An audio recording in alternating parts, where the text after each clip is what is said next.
सुश्रुत, जिन्हें शल्य चिकित्सा का जनक कहा जाता है, प्राचीन भारत में एक महान चिकित्सक और विद्वान थे। उन्होंने सुश्रुत संहिता नामक एक ग्रंथ लिखा जो आज भी शल्य चिकित्सा, सर्जरी भी कहते हैं, का एक महत्वपूर्ण आधार माना जाता है। सुश्रुत ने 600 ईसा पूर्व में ही ऐसी तकनीकें विकसित की थी जो आधुनिक सर्जरी के लिए मील का पत्थर साबित हुई।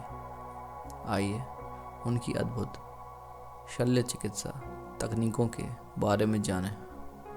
सुश्रुत का इतिहास। सुश्रुत प्राचीन भारत के काशी, वर्तमान वाराणसी में हुए थे।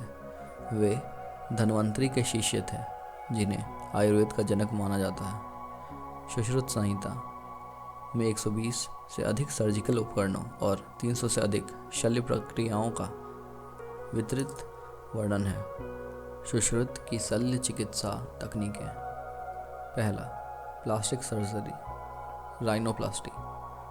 सुश्रुत ने नाक की पुनर्निर्माण सर्जरी, राइनोप्लास्टी की तकनीक विकसित की थी।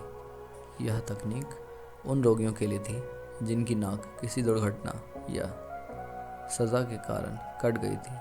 इस प्रक्रिया में गाल की त्वचा का उपयोग करके नाक का पुनर्निर्माण किया जाता था। दूसरा, मोतियाबिंद सर्जरी, कैटरैक्ट सर्जरी। सुश्रुत ने मोतियाबिंद की सर्जरी का तकनीक खोजा था। इस प्रक्रिया में एक विशेष सुई, जिसे जबम कहा जाता था, का प्रयोग करके आँख की लेंस को हटाया जाता था। यह तकनीक आज भी आधुनिक मोतियाबिंद सर्जरी का आधार है। तीसरा, अंग प्रत्यारोपण, ऑर्गन ट्रांसप्लांटेशन। सुश्रुत ने त्वचा प्रत्यारोपण, स्किन ग्राफ्टिंग की तकनीक विकसित की थी। इस प्रक्रिया में शरीर के हिस्से की त्वचा को काटकर दूसरे हिस्से पर लगाया जाता था। हड्डी की सर्जरी, बोन सर्जरी।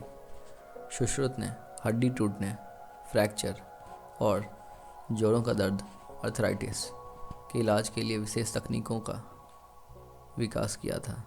उन्होंने हड्डियों को जोड़ने के लिए धातु की पट्टियाँ और सूत का उपयोग किया। पांचवा, मूत्राशय की पथरी, ब्लैडर स्टोन रिमूवल। सुश्रुत ने मूत्राशय की पथरी को निकालने की सर्जरी विकसित की थी। इस प्रक्रिया में एक छोटे चीरे के माध्यम से पथरी को बाहर निकाला जाता था। सुश्रुत के सर्जिकल उपकरण। सुश्रुत ने 125 से अधिक सर्जिकल उपकरणों का आविष्कार किया था। इनमें चाकू, सुई, कैंची और विशेष प्रकार के संदंश, फोर्सेप्स शामिल थे।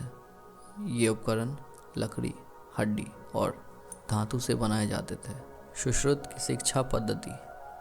सुश्रुत ने शल्य चिकित्सा सीखने के लिए एक व्यवहारिक पद्धति विकसित की थी। छात्रों को कट्टू, फल और मोम के मॉडल पर अभ्यास कराया जाता था। इसके बाद उन्हें मृत शरीर, कैडेवर पर प्रशिक्षण दिया जाता था। सुश्रुत का योगदान। सुश्रुत ने न केवल शल्य चिकित्सा बल्कि आयुर्वेद और शरीर रचना विज्ञान, एनाटॉमी में भी महत्वपूर्ण योगदान दिया। उन्होंने मानव शरीर के 300 से अधिक अंगों का विस्तृत वर्णन किया। उनकी तकनीकें आज भी दुनिया भर के चिकित्सकों के लिए प्रेरणा स्रोत हैं। निष्कर्ष। सुश्रुत ने शल्य चिकित्सा के क्षेत्र में जो योगदान दिया वह आज भी अद्वितीय है। उनकी तकनीकें और ज्ञान न केवल प्राचीन भारत बल्कि पूरी दुनिया के लिए एक मिसाल है। सुश्रुत संहिता आज भी चिकित्सा विज्ञान के एक महत्वपूर्ण ग्रंथ है।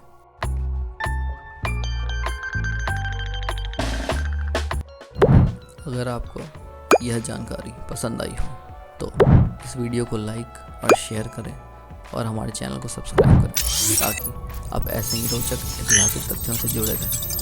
हमारे चैनल पर आने के लिए धन्यवाद। नमस्कार।